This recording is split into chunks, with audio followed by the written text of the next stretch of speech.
People are dying younger in the United States, and the reason why is the COVID-19 pandemic. Data from the CDC's National Center for Health Statistics shows that for the second straight year, average life expectancy went down.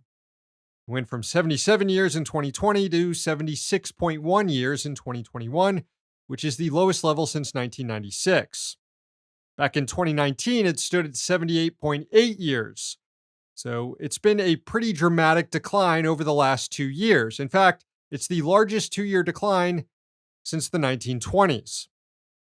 And the group seeing the largest declines were Native Americans. CDC found that life expectancy has declined by more than 6.5 years since 2019 for Native Americans. So you can really see the toll the pandemic has taken on the U.S. population in these numbers. And it doesn't appear the trend will reverse itself anytime soon.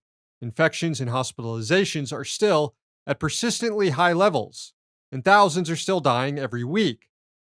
But it's precisely at this moment, right now, that the Biden White House is making plans to end its role in the COVID-19 response.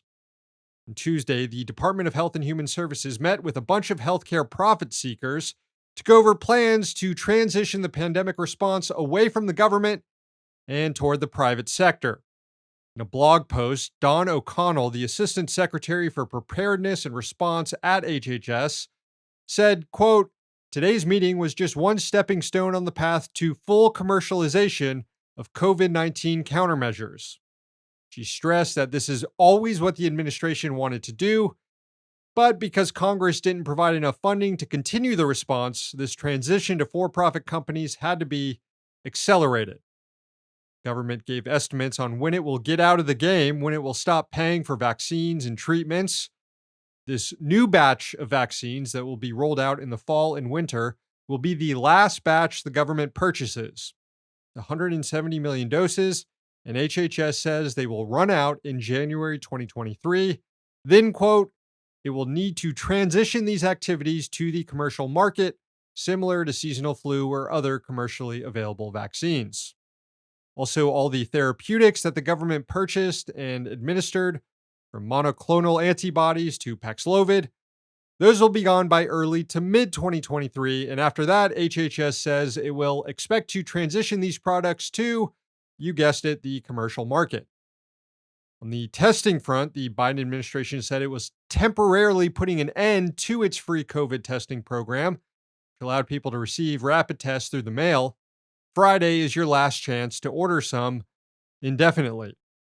There, too, the White House said it had run out of money. Back in March, the White House said it needed $22.5 billion to keep up free testing, vaccines, and treatment for COVID. Congress never delivered that money, though. Although lawmakers did manage to find billions of dollars to provide weapons to Ukraine, bail out dirty coal companies, grant massive subsidies to computer chip makers, and reduce the deficit.